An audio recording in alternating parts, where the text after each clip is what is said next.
ప్రార్థన చేసుకుందామండి. అందరు తలలు వంచినట్లయితే ప్రార్థన చేసుకుందాం. సకల ఆశీర్వాదాలకు కారణభూతుడు అయిన మా తండ్రి, మీ ఉన్నతమైన ఘనమైన శ్రేష్టమైన నామానికి మీ ప్రియకుమారుడైన యేసుక్రీస్తు వారి పేరట కృతజ్ఞతాస్తులు చెల్లిస్తా ఉన్నాము. దేవా, మా తండ్రి అయిన దేవా, ఎన్నో విలువైన సంగతులు మీ పిల్లలకు వివరించడానికి సిద్ధపడుతుండగా సమయోచితమైన జ్ఞానాన్ని నాకు అనుగ్రహించండి. నీ పిల్లలు కేవలము వినేవారుగా ఉండి మోసపోక విత్తబడుతున్న మాటలో ఉన్న సత్యాన్ని గ్రహించటానికి ప్రతి ఒక్కరికి కూడా సమయోచితమైన జ్ఞానాన్ని అనుగ్రహించమని త్వరలో మా కొరకు రానయ్యున్న మా ప్రభువుని మీ ప్రియకుమారుడైన యేసుక్రీస్తు వారి పరిశుద్ధమైన నామములో ఈ ప్రార్థన విన్నపములన్నీ కూడా అడిగి వేడుకొనుచున్నాము తండ్రి, ఆమేన్. క్రీస్తునందు చేరువచ్చినటువంటి ప్రియులైన దేవుని పిల్లలందరికీ ప్రభువును రక్షకుడైన యేసుక్రీస్తు వారి అతి పరిశుద్ధమైన నామములో నా ప్రత్యేకమైన వందనాలు తెలియజేస్తూ ఉన్నాను. అలాగే ఇంత మంచి సమయాన్ని మనకు అనుగ్రహించినటువంటి తండ్రి అయిన దేవునికి కూడా ప్రభు అయిన క్రీస్తు వారి పేరట నా కృతజ్ఞతాస్తులు చెల్లిస్తూ ఉన్నాను. ప్రియులారా, ఈ సమయంలో ఒక ప్రాముఖ్యమైనటువంటి సంగతిని దేవుని గ్రంథంలో నుంచి మనం పరిశోధనతో తెలుసుకుందాం. నేటి సమాజంలో జరుగుతున్నటువంటి అనేకమైనటువంటి బైబిలుకు విరుద్ధమైనటువంటి సంగతులు, కార్యక్రమాలు నేడు సంఘములో కనబడుతున్నట్టుగా మనం చూస్తూ ఉన్నాం. ఏంటి బైబిల్కి విరుద్ధంగా సంఘాలలో జరుగుతున్నవి అని మనం ఆలోచించగలిగితే, లేఖనానికి విరుద్ధమైనటువంటి క్రియలు, సమాజంలో జరుగుతున్నటువంటి అనేకమైనటువంటి సందర్భాలు నేడు సంఘములోనికి తీసుకొచ్చి లోకంలో ఉన్నటువంటి అనేకమైనటువంటి సిద్ధాంతాలను, మతపరమైనటువంటి ఆచారాలను నేడు సంఘములోనికి తీసుకొచ్చి భక్తి పేరట అనేకమైనటువంటి విషయాలు తమకు నచ్చినట్టుగా చేస్తూ అది దేవునికి మహిమకరంగా జరుగుతుందా లేదా అనే ఆలోచన లేకుండా సంఘాన్ని పాడు చేస్తుంది సంఘం. అసలు సంఘం యొక్క ముఖ్య ఉద్దేశం ఏంటో, సంఘం ఎలా ఉండాలో, ఆ సంఘంలో చేర్చబడినటువంటి సభ్యులు ఎలా ప్రవర్తించాలో దేవుని గ్రంథం స్పష్టంగా హెచ్చరిస్తున్నా, సంఘము తన బాధ్యతను మరచిపోయి దేవుని యొక్క చిత్తాన్ని ఎరుగక తమ చిత్తాన్ని అనుసరిస్తూ క్రైస్తవులుగా పిలువబడుతున్నటువంటి వారిని బట్టి దేవుని గ్రంథం ఏమని మాట్లాడుతుందో రోమిలకు రాసినటువంటి పత్రిక 10వ అధ్యాయం, రోమిలకు రాసిన పత్రిక 10వ అధ్యాయం 2వ వచనం, వారంటే ఎవరు? సంఘములోకి చేర్చబడినటువంటి పరిశుద్ధులు అని పిలువబడుతున్నటువంటి వారు దేవుని యందు ఆసక్తి గలవారని వారిని గూర్చి సాక్ష్యమిచ్చుచున్నాను. అయినను వారి ఆసక్తి జ్ఞానానుసారమైనది కాదు. అంటే ఆసక్తి ఉంది, కానీ వారు కలిగి ఉన్నటువంటి ఆసక్తి జ్ఞానానుసారమైనది కాదంటున్నాడు. మరి ఆసక్తి ఉందంటున్నాడు, జ్ఞానానుసారమైనది కాదంటున్నాడు. అంటే పరిశుద్ధులుగా సంఘములో చేర్చబడినటువంటి వారిలో ఏదో లోపం కనపడుతుంది. మనకి రోమా సంఘంలో ఏం కనపడుతుంది, ఏముందని పౌలు గారు ప్రస్తావన చేస్తున్నాడు ఈ సందర్భంలో అనేది మనం ఆలోచించగలిగితే ప్రియులారా అంటున్నాడు, అయినను వారి ఆసక్తి జ్ఞానానుసారమైనది కాదంటూ, యాలయనగా వారు దేవుని నీతి నెరుగక. ఏమెరగలేదు వీళ్ళు? దేవుని నీతి నెరుగక తమ స్వనీతి. ఏ నీతిది? తమ స్వనీతి. అంటే ఎవరికి నచ్చినట్టు వాళ్ళు చేస్తూ సంఘములో ఏం చేస్తున్నారండి? మోసపోతున్నారు. భక్తి పేరట చేస్తున్న క్రియలు దేవునికి మహిమ అనుకుంటున్నారు, కాని చేస్తున్న క్రియ దేవునికి మహిమకరంగా ఉంటుందా లేదా అన్న ఆలోచన నేడు సంఘానికి లేదు. ఎందుకు ఇలా చేస్తున్నారని క్వశ్చన్ చేస్తే ఇది మా సంఘ కట్టుబాటు, ఇది మా సంఘానికి ఉన్న ఆచారం, ఇది మా సంఘానికి మా సంస్థకున్న కట్టుబాటు అని మాట్లాడుతున్నటువంటి మాటలను బట్టి సొలొమోను గారు ఒక మాట మాట్లాడుతున్నాడు. మళ్ళొద్దాం ఇక్కడికి మనం. సామెతల గ్రంథం 3వ అధ్యాయం, సామెతల గ్రంథం 3వ అధ్యాయం 5వ వచనం. నీ సబుద్ధిని ఆధారం చేసుకుని, ఏమన్నాడు? నీ సబుద్ధిని ఆధారము చేసుకొనక నీ పూర్ణ హృదయముతో యెహోవా యందు నమ్మిక ఉంచు. సంఘములకు వచ్చేసిన తర్వాత నా ఆలోచనను బట్టి సంఘాన్ని నేను నడపకూడదు, నా ఆలోచనను బట్టి సంఘములు నేను ప్రవర్తించకూడదు, నా ఆలోచనను బట్టి సంఘముల కార్యక్రమాలు జరిగించడానికి వీల్లేదు. నా కుటుంబంలో నేను చేస్తున్నటువంటి జాబులో నాకు నచ్చినట్టుగా నేను నడుచుకుంటే పెద్ద ప్రమాదం ఏమి లేదు దానివల్ల. కానీ సంఘములకు వచ్చిన తర్వాత సంఘానికి ఒక నియమం ఉంది, దానికి ఒక నిబంధన ఉంది, దానికి ఒక క్రమం ఉంది. ఇవన్నీ అనుసరించకుండా ఎవరికి నచ్చినట్టు వాళ్ళు అనుసరిస్తూ, ఎవరికి నచ్చినట్టు వాళ్ళు చేసుకుంటూ వాక్యాన్ని అనుసరించేటటువంటి ఆలోచన నేడు సంఘానికి లేకుండా పోతుంది. అందుకే పౌలు భక్తుడు ఒక పత్రిక రాస్తూ కొరింథీ సంఘానికి ఏమని మాట్లాడుతున్నాడో 3వ అధ్యాయం 3వ వచనం చూడండి. కొరింథీయులకు రాసిన మొదటి పత్రిక 3వ అధ్యాయం 3వ వచనం. మీలో అంటే ఎవరో సమాజంలో ఉన్నోళ్ళ? సంఘములో ఉన్నవారు. సంఘములో ఉన్నటువంటి మీలో ఏమున్నాయి? అసూయ, కలహం ఉండగా మీరు ఎలా పరిశుద్ధులవుతారు? సంఘములో కూడుకునే మీలో శరీర సంబంధమైనటువంటి కక్షలు, శరీర సంబంధమైనటువంటి అసూయ, కలహాలు అంటే గొడవలు, ఇవన్నీ మీలో ఉంటే మీరెలా పరిశుద్ధులు? ఆలోచించండి. అందుకే దేవుని పేరట మోసపోతున్న భక్తులు, భక్తి పేరట మోసపోతున్న భక్తులు. అందుకే భక్తుడైనటువంటి పౌలు గారు తిమోతికి రాసిన 2వ పత్రిక 5వ అధ్యాయంలో చెబుతున్నాడు చూడండి.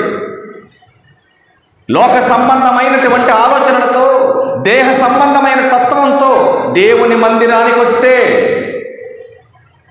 తిమోతికి రాసిన 2వ పత్రిక 3వ అధ్యాయం 5వ వచనం. ఎలా ఉన్నారు వీళ్ళు?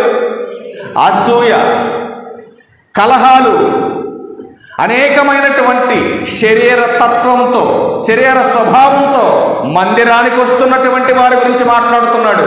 వీరు పైకి భక్తి కలిగిన వారు. ఎలాంటి వాళ్ళు? పైకి భక్తి కలిగిన వాళ్ళు.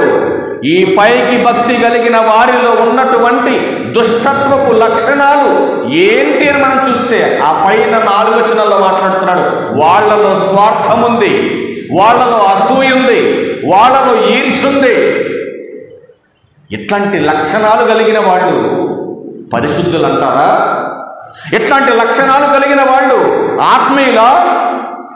ఇట్లాంటి లక్షణాలు కలిగిన వాళ్ళు పరిశుద్ధ సంఘమా? ఎక్కడుంది సంఘం? ఏది పరిశుద్ధ సంఘం? ఏ ప్రాంతానికి వెళ్ళినా ఇదే దౌర్భాగ్య పరిస్థితి నేడు సంఘాలలో కనపడుతుంది. అందుకే భక్తి పేరట మోసపోతున్న భక్తులు. మరి మరణం తర్వాత నీ పరిస్థితి ఏంటి? సంఘములో చేర్చబడటానికి ముందు మోసం, సంఘములో చేర్చబడిన తర్వాత మోసం. తత్వం మారలేదు, దుష్టత్వం పోలేదు. అందుకే యోబు గ్రంథం 28వ అధ్యాయం 28వ వచనంలో మాట్లాడుతున్నాడు యోబు గారు. యోబు గ్రంథం 28వ అధ్యాయం వచనం కూడా 28. మరియు యెహోవా యందలి భయభక్తులే జ్ఞానం. ఏది నీ భక్తి? ఏది దేవుని మీద నీకు ఉండవలసినటువంటి భయం? నిజంగా దేవుని మీద భయం నీకుంటే నిజమైన భక్తికి అనుగుణమైనటువంటి జ్ఞానం నువ్వు అనుసరిస్తే నీలో కక్షలు ఎందుకుంటాయి? నీలో ఎందుకు అసూయ ఉంటుంది? ఆలోచించాలి కదండి క్రైస్తవులు. ఏ రోజు భక్తి పేరట మనం పాడుతున్న పాటలు, భక్తి పేరట మనం చేస్తున్నటువంటి ప్రార్థనలు, అనేకమైన వాక్యాలు మనం వింటున్నాం. ఏది ప్రవర్తన దేవునికి నచ్చినటువంటి ప్రవర్తన ఎక్కడ కనబడుతుంది సమాజంలో? ఆలోచించండి ప్రియులారా. అందుకే దేవుడు మాట్లాడుతున్నాడు, నా యందు భయం భక్తి కలిగి ఉంటేనే మీరు జ్ఞానులు. ఉందా భయం భక్తి? అందుకే అంటున్నాడు కింద లైన్లో, దుష్టత్వము విడిచుటయే వివేకం. జ్ఞానం కలిగిన వాడు ఏం చేస్తాడంటే ఇట్లాంటి లక్షణాలన్నీ వదిలేస్తాడు. జ్ఞానం కలిగిన వాడు కక్షను వదిలేస్తాడు. జ్ఞానం కలిగిన వాడు అసూయ విడిచిపెడతాడు. జ్ఞానం కలిగిన వాడు భక్తికి అనుగుణమైనటువంటి తత్వాన్ని కలిగి ఉంటాడు. కానీ నేడు సంఘాలకు వస్తున్నటువంటి వారు పైకి భక్తి అనే ముసుగు ధరించుకొని లోపల వాళ్ళంటే వీళ్ళంటే పడనటువంటి తత్వంతో ఇక్కడికి వచ్చి భక్తి పేరట అబ్బో బ్రహ్మాండమైన పాటలు. దేవుడికి తెలియదా నీ యొక్క భక్తిలో ఉన్నటువంటి మోసం? దేవుడికి తెలియదా నువ్వు చేస్తున్నటువంటి దుర్మార్గపు క్రియలు? దేవుడికి తెలియదా నీలో ఉన్నటువంటి ఆలోచన ఏంటో? అందుకే పౌలు భక్తుడు అంటున్నాడు కొరింథీయులకు రాసిన మొదటి పత్రిక 15వ అధ్యాయం 33వ వచనంలో ఏమంటున్నాడు చూడండి. కొరింథీయులకు రాసిన మొదటి పత్రిక 15వ అధ్యాయం, మోసపోకుడి, దుష్ట సాంగత్యం మంచి నడవడిని చెరిపేస్తుంది. తర్వాత ఏంటి నీ బతుకేంటి? తర్వాత నీ బతుకేంటి? నువ్వు మోసపోతే నాశనానికి వెళ్ళిపోతావు. అందుకే అంటున్నాడు, నీకున్నటువంటి మంచి ప్రవర్తన దుష్టుని యొక్క సాంగత్యము వలన నాశనానికి వెళ్ళిపోతున్నావు. నువ్వు నాశనానికి వెళ్ళిపోతున్నటువంటి నీవు మరణం తర్వాత నరకానికి జారిపోతావు. కాబట్టి నీ తత్వం మార్చుకోవాలి, నీ ఆలోచన మార్చుకోవాలి, నీ ప్రవర్తన మార్చుకోవాలి. పరిశుద్ధులుగా ఏర్పరచబడినటువంటి సంఘములో మనమంతా కూడా యాత్రికులమని బైబిల్ చెప్తా ఉంది. యాత్రలో ఉన్న మనం, యాత్రికులమైన మనం మరి శరీర కోరికలను, శరీర సంబంధమైనటువంటి ఆలోచనలు మానుకోకపోతే భక్తి పేరట నువ్వు మోసపోతున్నట్టే. అందుకే మాట్లాడుతున్నాడు 34వ వచనం, నీతి. ఏం కావాలి క్రైస్తవుడికి? ఒక భక్తుడికి అవసరమైంది ఏంటి? నీతి. ఎక్కడుంది నీతి? అవసరానికి, వాళ్ళ అవసరాలు తీర్చుకోవడానికి మందిరం, వాళ్ళకి అవసరం వచ్చినప్పుడు భక్తి పేరట ఆరాధనకు రావటం. నిజమైనటువంటి క్రైస్తవ విశ్వాసం కలిగిన వారు ప్రతినిత్యము దేవుని మాటలు వినటానికి వేగరపడతాడు. తన ఆత్మను రక్షించగలిగిన శక్తి కలిగిన వాక్యాన్ని నేర్చుకోవటానికి, మందిరానికి రావటానికి సంతోషపడతాడు. కానీ సంఘం ఏది? నేర్చుకునేవాడేడి? ఆలోచించండి ప్రియులారా. నేర్పించేవాడున్నా నేర్చుకోనటువంటి దౌర్భాగ్య పరిస్థితిలో నేడు సంఘం ఉంది. నేర్పించేవారు లేక వేల మంది అల్లాడిపోతున్నారు బయట. కానీ నేర్పించేవాడున్నా నేర్చుకోవటానికి సంఘం ఆసక్తి చూపించకపోతే నువ్వు చస్తే ఎవడయ్యా నీకు పరలోకం ఇచ్చేది? ఆలోచించు మరి. అందుకే దేవుడు మాట్లాడుతున్నాడు, ఇదిగో భక్తి పేరట మోసపోతున్న భక్తులారా, మీరు గమనించండి విషయాన్ని. నీతి ప్రవర్తన కలిగి మేల్కొని, నీతి ప్రవర్తన కలిగి మేల్కొని పాపము చేయకుడి. ఏంటి పాపం అంటే? ఏంటి పాపం అంటే? శరీర సంబంధమైనటువంటి కక్షతో, శరీర సంబంధమైనటువంటి అసూయతో నువ్వు సంఘానికి వస్తే నువ్వు పాపివి, నువ్వు పాపంలోనే ఉన్నవాడివి. ఆలోచించండి. అందుకే అంటున్నాడు చూడండి, ఏమంటున్నాడు? అందుకే ఏమన్నాడు చూడండి ఇక్కడ, దేవుని గూర్చిన జ్ఞానం కొందరికి లేదు. ఎందుకండి? ఎందుకు లేదు కొందరికి జ్ఞానం? ఎందుకంటే కేవలం వాళ్ళు వినటానికి పరిమితమైపోయారు. కానీ విన్న దాన్ని గైకొనే తత్వం వాళ్ళలో లేదు. ఎందుకు వాళ్ళు వినటానికి మాటకు వింటున్నారు? ఎందుకు వాళ్ళు దాన్ని అనుసరించట్లేదు? ఎందుకు దాన్ని గైకొనట్లేదు అంటే యేసుక్రీస్తు ప్రభు వారు అంటున్నాడు కదా, ఇదిగో వారి హృదయం నాకు దూరంగా ఉంది. ఎందుకు దేవునికి దూరం అయిపోయింది హృదయం అంటే హృదయము కల్మషముతో నిండుకుంది, దుష్టత్వంతో నిండుకుంది, లోక సంబంధమైనటువంటి ఆలోచనలతో నిండిపోయింది హృదయం. కనుకనే దేవునికి హృదయం దూరంగా ఉంది. కానీ మందిరంలోకి వచ్చినప్పుడు మరి ఏదో ఒకటి చేయాలి కదా, 10 మందిని నమ్మించాలి కదా. అలాంటి తత్వంతోనే భక్తి అనే ముసుగేసుకొని చక్కటి బ్రహ్మాండమైన పాటలు ఇక్కడ పాడతాం. అంటే హృదయంలో ఏముందో, హృదయం దగ్గరగా దేవునికి ఉందో లేదో సేవకులు తెలియదు కదండి. తెలుసా? నా హృదయం ఎలా ఉందో మీకు తెలిసేయండి. ఎవరికి తెలియదు. నా హృదయం దేవునికి దగ్గరగా ఉందో దూరంగా ఉందో బ్రతుకునిచ్చి బ్రతికిస్తున్నటువంటి నా తండ్రి అయిన దేవునికి మాత్రమే తెలుసు. అందుకే అంటున్నాడు, ఈ మనుషులు పెదవులతో నన్ను గణపరచుదురు కానీ వారి హృదయం నాకు దూరంగా ఉంది. ఎట్లాంటి తత్వము కలిగిన వాడు ఈరోజు సంఘం అనేటటువంటి ఈ యొక్క 4 గోడల మధ్య నిలబడొచ్చు, కానీ మహాలోకం అనే పరలోకంలో మాత్రం మోసము చేసేవాడు అసలు నిలబడు. చూద్దాం ఒకసారి అన్నమాట కూడా. కీర్తనల గ్రంథం 101వ కీర్తన 7వ వచనం. కీర్తనల గ్రంథం 101వ కీర్తన 7వ వచనం. మోసము చేయువాడు. ఎవరిని మోసం చేయువాడు? దేవుణ్ణి మోసం చేసేవాడు. ఈరోజు సేవకుని మోసం చేయొచ్చు. భక్తి అనే వేషధారణతో కొంతకాలం ఇక్కడ నువ్వు టైం పాస్ చేయొచ్చు, కానీ బ్రతుకునిచ్చిన దేవుణ్ణి మాత్రం అస్సలు నువ్వు మోసం చేయడానికి వీల్లేదు. మోసం చేయలేము కూడా నువ్వు. అందుకంటున్నాడు ఆయన, మోసము చేయవాడు నా ఇంట నివసించడు, అబద్ధములాడువాడు నా కన్నుల ఎదుట నిలవడు. ఎందుకంటే దేవునికి తెలుసు నువ్వు ఎలాంటోడు. భక్తి అనే వేషం ధరించుకొని ఎలా ఉందో నీ హృదయం, ఎలా బ్రతుకుతున్నావో, ఎలా మాట్లాడుతున్నావో దేవునికి మాత్రం తెలుసు. అట్లాంటి మార్పు లేని తత్వంతో నువ్వు పరలోక ప్రవేశం చేయలేవు. మొదటి కీర్తన 6వ వచనం. మొదటి కీర్తన 6వ వచనం చూడండి ఏమంటున్నాడు.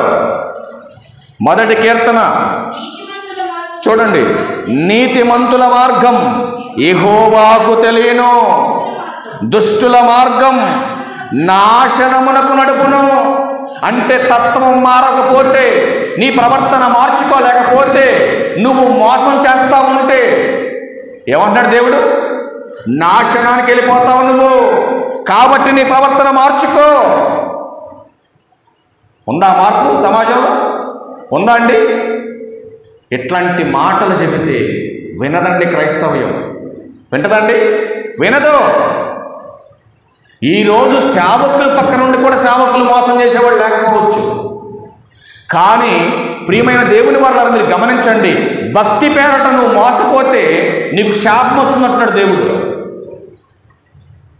వస్తుందని హెచ్చరించినా, శిక్షలు వస్తాయని చెప్పినా, ప్రవర్తన మార్చుకోకపోతే పరలోక ప్రవేశం లేదని హెచ్చరించిన నేడు క్రైస్తవులను పిలువబడుతున్నటువంటి వారు తమ ప్రవర్తన అసలు మార్చుకోనటువంటి స్థితిలో నేడు సంఘం అలా ముందుకు కొనసాగుతూ ఉంది. అందుకే దేవుడు తన విలువైనటువంటి మాటలు తన గ్రంథంలో రాయించినటువంటి కొన్ని అద్భుతమైనటువంటి సందర్భాలు మీరు చూడగలిగితే ప్రేమైన దేవుని వారలారా, కీర్తనల గ్రంథం 52వ కీర్తన 2వ వచనంలో ఒక అద్భుతమైన మాట రాయబడి చూద్దాం అన్నమాట. కీర్తనల గ్రంథం 52వ కీర్తన 2వ వచనంలో మోసము చేయువాడా, ఏమంటున్నాడు? మోసము చేయువాడా, వాడిగల మంగళ కత్తి వలె నీ నాలుక నాశనము చేయను ఉద్దేశించుచున్నది. ఎలా చేస్తున్నారండి ఈరోజు మోసాలన్నీ? దేంతో చేస్తున్నారు మోసాలు? బోధ ఎలా జరుగుతుంది? మోసపూరితమైన బోధం తెలుసా మీకు? భూమి మీద ఆత్మకు ఒక బోధ ఉంది, శరీరానికి ఒక బోధ ఉంది. అవునా? ఆత్మకు ఒక బోధ ఉంది, శరీరానికి ఒక బోధ ఉంది. మరి ఏ బోధ వింటే మనం పరలోకానికి వెళ్ళగలుగుతాం? ఏ బోధ వినాలి? ఆత్మ సంబంధమైన బోధ వినాలి. కానీ ఆ బోధ వినటానికి మనుషులకు కొంచెం నొప్పి, మనుషులకు కొంచెం బాధ. ఎందుకంటే ఆత్మ సంబంధమైనటువంటి బోధ, యేసుక్రీస్తు వారు బోధించినటువంటి బోధ మోసం లేనిది, కపటము లేనిది, కల్మషము లేనటువంటిది. అట్లాంటి బోధ యేసుక్రీస్తు ప్రభు వారు చేస్తూ ఉంటే చాలామంది నొప్పి కలిగిందండి, అసూయ కలిగింది ఆయన మీద. ఇట్లాంటి కఠినమైన మాటలు చెబుతున్నాడని అసలు భూమి మీద లేకుండా చంపారంటున్నారు యేసుక్రీస్తు ప్రభు వారిని. కానీ మోసపూరితమైన మాటలు, కల్పితంతో కూడిన మాటలు ఆనాడు చెబుతున్నటువంటి వారు ఉన్నారు, ఈనాడు చెబుతున్న వారు ఉన్నారు. చరిత్రలో జరిగినటువంటి ఒక సందర్భాన్ని మనం చూడగలిగితే అసలు వాళ్ళు ఏమంటున్నారు చూడండి. యెషయా గ్రంథం 30వ అధ్యాయంలో, నాయన ఇట్లాంటి కఠినమైన మాటలు మాకు చెప్పకో, మరి మీకు ఎలాంటి మాటలు కావాలని అడుగుతున్నప్పుడు వాళ్ళు ఏం సమాధానం చెబుతున్నారు చూడండి. ఈనాడు కూడా సమాజంలో అలాగే ఉన్నారు జనాలు. యెషయా గ్రంథం 30వ అధ్యాయం 10వ వచనంలో, యెషయా గ్రంథం 30వ అధ్యాయం 10వ వచనంలో, దర్శనము చూడవద్దని దర్శనము చూచివారితో చెప్పువారును యుక్త వాక్యములను మాతో ప్రవచింపకుడి. ఏ మాటలు చెప్పాలి? మృదువైన మాటలు. మాకు నొప్పి కలిగే మాటలు చెప్పమాక. మాకు ఎలా ఉండాలి నువ్వు చెప్పే మాటలు? హ్యాపీగా, సంతోషంగా, మమ్మల్ని ఎంటర్టైన్మెంట్ చేసే మాటలు చెప్పు. నువ్వేంటి ప్రతి మాట మాకు నొప్పి కలిగే మాటలు చెప్తావు? ఇశ్రాయేలు మాట్లాడుతున్నారండి యెషయా గారితో. యెషయా గారు అంటున్నాడు, మీ ప్రవర్తన మార్చుకోండి, మీ బ్రతుకులు మార్చుకోండి, మోసపోవద్దు మీరు అని యెషయా గారు మాట్లాడుతుంటే వీళ్ళు అంటున్నారు, నాయన ఎట్లాంటి మాటలు మాకు చెప్పమాకు, కొంచెం మాకు బాధగా ఉంది ఈ మాట. కాబట్టి మాకు ఎలాంటి మాటలు కావాలనుకున్నావు? మృదువైన మాటలు, మమ్మల్ని సంతోషపెట్టే మాటలు చెప్పు. ఏమన్నారండి? ఏం చెప్పాలంట? మాయా దర్శనములు కనుడే, అడ్డము రాకుండుడే, త్రోవ నుండి తొలగుడే, ఇశ్రాయేలు పరిశుద్ధ దేవుని యొక్క సంగతి అస్సలు మా దగ్గర చెప్పమాకు. మరి ఏం చెప్పాలి నీకు? మాయతో కూడిన మాటలు, మోసపూరితమైనటువంటి మాటలు, మాకు నచ్చే మాటలు, మమ్మల్ని సంతోషపెట్టే మాటలు, మేము నాశనానికి పోయినా పర్లేదు కానీ కఠినమైన మాటలు మాత్రం మాకు చెప్పకో, వద్దు మాకు. లేరు అలాంటి వాళ్ళు? ఎందుకు వద్దంటున్నారు ఇలాంటి వాళ్ళు? తిమోతి గారు రాసిన పత్రిక దగ్గరికి వెళ్తాం. ఎందుకు ఇట్లా తయారయ్యారో మనం చూడాలి ఒకసారి. తిమోతి గారికి రాసినటువంటి 2వ పత్రిక 4వ అధ్యాయం 3వ వచనం చూస్తే, ఎందుకనగా జనులు హితబోధను సహింపక దురద చెవులు గలవారై తమ స్వకీయ దురాశలకు అనుకూలమైన బోధకులను తమ కొరకు పోగు చేసుకొని ఏం చేశారండి వీళ్ళు? ఏం చేస్తున్నారు వీళ్ళు? హితబోధ అంటే పుట్టినోట్లు ఏముంది? ఆరోగ్యకరమైన బోధ, ఆత్మ సంబంధమైన బోధ. అదొద్దు మాకు. మరి ఏం కావాలి? ఏం కావాలండి మాకేం కావాలో తెలుసా? మృదువైన మాటలు కావాలి, మాకు అనారోగ్యం వచ్చే మాటలు కావాలి, మేము నాశనం అయిపోయే మాటలు కావాలి. మరి ఇప్పుడు దేని చెవి ఒకట్లా మనుషులు? సత్యమునకు చెవినీయక కల్పనా కథల వైపునకు తిరుగు కాలం వచ్చేసిందే. చూసారండి ఏం కావాలి మనుషులకి? అక్కడదొక మాట, ఎక్కడదొక మాట, ఎక్కడదొక మాట, ఈ 3 తీసుకొచ్చి కలిపేసి ఇదొక పాఠమని మీకు చెప్పడం. ఇది మీరు వినేసి అబ్బో అయ్యగారి బ్రహ్మాండం చెప్పిండని మీరు సంబరాలు చేసుకోవడం. అసలు ఇది ఆత్మ సంబంధమైన బోధ, ఇది దేహ సంబంధమైన బోధ. అసలు ఈ బోధ ఏంటనే ఆలోచన గ్రహించేటటువంటి శక్తి సంఘానికి లేదండి ఈరోజు. లేదు. అక్కడెక్కడో అద్భుతాలు స్వస్థతలు జరుగుతున్నాయని బడోమ నాటలు కట్టించుకొని మంద పోతున్నారు కొర్లమండ నుంచి. నేను చెప్పాను వాళ్ళకి, మీరు లోకమంతా తిరిగినా మీ బ్రతుకు మారకపోతే అద్భుతాలు స్వస్థతలు జరగవు. నేడు అద్భుతాలు స్వస్థతలు జరిగే కాలం కాదు. మీరు మోసపోవద్దు, మోసపోతే నాశనం అయిపోతారని చెప్పాను నేను. మొహమాటం లేక నువ్వెన్నా చెప్పు, ఆడకపోతే అబ్బో మావులు లేదన్నారండి. అంటే జనులకి ఏం కావాలి ఈరోజు? మోసం చేసేవాడు కావాలి, మోసపోవటం కావాలి. అందుకే ఏమంటున్నాడు, మోసపోయిన వాడు పరలోకం రాడు. అందుకే కొన్ని మాటలు చూపిస్తాను ప్రియులారా, మీకు చాలా అద్భుతమైనటువంటి మాటలు చూద్దాం. మరి కొన్ని మాటలు చూద్దాం ఒకసారి. గలతీయులకు రాసిన పత్రికలో ఒక అద్భుతమైన మాట రాయబడి చూద్దాం. ఆ మాట గలతీయులకు రాసిన పత్రిక 6వ అధ్యాయం 7 నుంచి కొన్ని మాటలు చూసి మనం ముగించేద్దాం. ఏమన్నాడు పౌలు గారు ఇక్కడ? మోసపోకుడి. దేవుడు ఏమైనా ఎక్కిరించబడతాడా?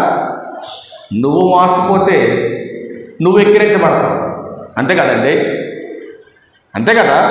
అందుకే ఏమన్నా చూడండి, మోసపోకుడి, దేవుడు వెక్కిరింపబడడు, మనుషుడు ఏమి విత్తునో. అంతే కదండి. బుర్రనోడు ప్రతి ఒక్కడికి అర్థమైంది ఇది. నేను శరీరానుసారంగా బ్రతుకుతున్నాను, ఆత్మానుసారంగా బ్రతుకుతున్నాను, ఏ తత్వం కలిగి ఉన్నా నేను అనేటటువంటి ఒక స్టాండర్డ్ నీకు వస్తే, ఇదిగో ఇది వాక్యానుసారమైంది కాదు, ఇది లోకానుసారమైంది, దీన్ని అనుసరిస్తే ఇదిగో నేను క్రైస్తవుని కాదు, ఇదిగో క్రైస్తవుని కానటువంటి నేను చనిపోతే పరలోకానికి వెళ్ళను అన్న భయం నీకుంటే భక్తి ఆటోమేటిక్గా నీకు అలవాటు పడదు. కానీ అలాంటి ఆలోచన లేదు. ఎంతవరకు భక్తి అనే వేషాన్ని ధరించుకొని ఆ భక్తి పేరిట అనేకమైనటువంటి మోసాలు భూమి మీద. అందుకే అంటున్నాడు ఆయన, మోసపోకుడి, దేవుడు వెక్కిరింపబడడు, మనుషుడు ఏమి విత్తునో ఆ పంటనే కోయును. ఎలాగనగా తన శరీరెచ్చలను బట్టి విత్తువాడు తన శరీరము నుండి క్షయమను పంటను కోయును అన్నట్టు. మరి ఆత్మను బట్టి విత్తువాడు ఆత్మ నుండి నిత్య జీవం అనే పంట కోస్తాడు. మీరు ఆలోచించండి, భక్తి పేరట కనుక నువ్వు మోసపోతే ఖచ్చితంగా ఏ పంట కోస్తావు? క్షయమను పంట కోస్తావు. ఏమి విత్తనోడు ఏ పంట కోస్తాడండి? మీరు చెప్పండి. ఏమి విత్తనోడు ఏ పంట కోస్తాడు? ఏ పంట కోయలేడు. ఏదైనా విత్తనోడే కదండి ఏదైనా కోస్తాడు. మరి క్రైస్తవులమైన మనం ఆత్మను బట్టి విత్తితే నిత్య జీవం అనే పంట కోస్తాం. నిత్య జీవం అనే పంట మనం కోసాము అంటే ఖచ్చితంగా పరలోకానికి వెళ్ళగలుగుతాం. కానీ ఈరోజు ఏం జరుగుతుంది సమాజంలో? దేహ సంబంధమైనటువంటి క్రియలతో మోసపోతున్నారు. ప్రశ్నిస్తే ఏమంటున్నారు? మేము క్రీస్తు సంఘం అండి. అవునా అండి? అవునండి, మేము క్రైస్తవులమండి, మేము పరిశుద్ధులమండి. మరి క్రైస్తవులైన మీరు, పరిశుద్ధులైన మీరు, మరి పరిశుద్ధమైన ప్రవర్తన ఏదండి? అందుకే యేసుక్రీస్తు ప్రభువారు ఒక అద్భుతమైనటువంటి మాట మాట్లాడుతున్నాడు. ఆయన చూద్దాం ఒకసారి అన్నమాట. యోహాను సువార్త 8వ అధ్యాయం 44వ వచనం. యోహాను సువార్త 8వ అధ్యాయం 44వ వచనం.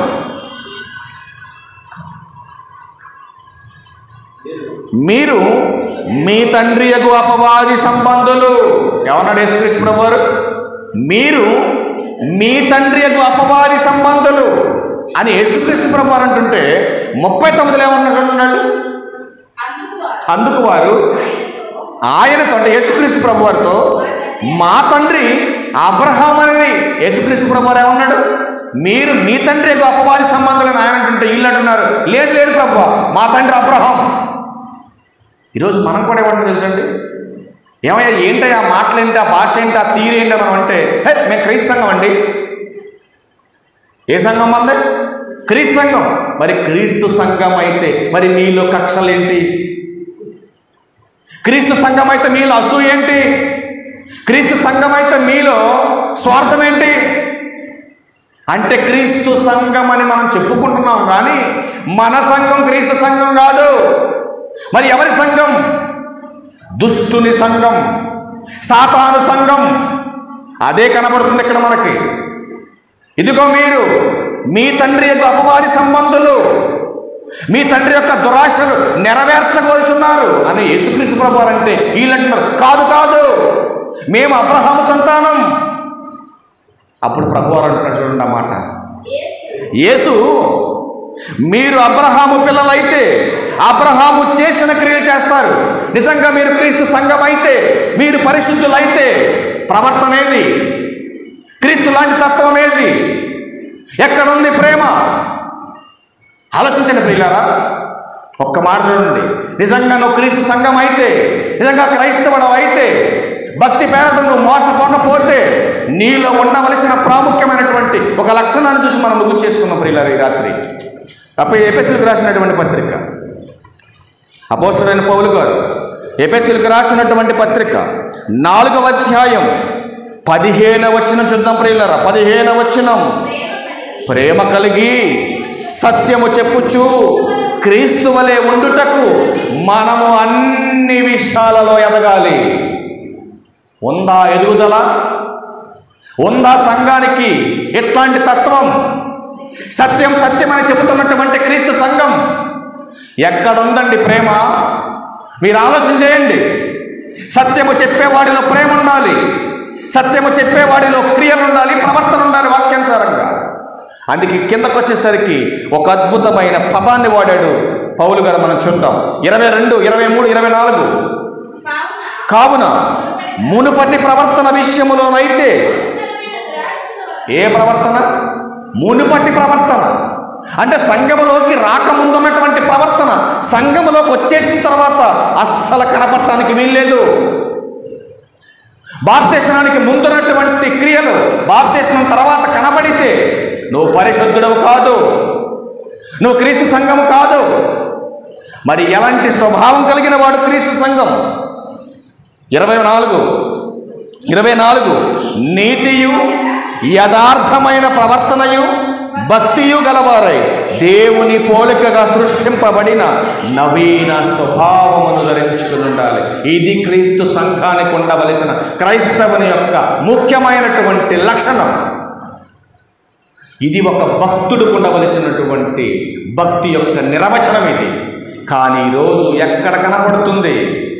ఈ భక్తిలో ఉండవలసిన నీతి, ఈ భక్తికి అవసరమైనటువంటి యథార్థత, ఈ భక్తిలో ఉండవలసినటువంటి ప్రేమ ఎక్కడుంది సంఘానికి? మీరు ఆలోచన చేయండి. అందుకే భక్తి పేరట మోసపోతున్న భక్తులు ఈరోజు ఆ గుంపులో, ఆ టీంలో నువ్వు ఉన్నవేమో ఈ రాత్రి నువ్వు ఆలోచన చేయమని ప్రభు పేరట మేము హెచ్చరిస్తున్నాను. నేను హెచ్చరించుకుంటూ ఈ నా మాటలు ముగిస్తామని అందరికీ వందనాలు. Okay, thank you.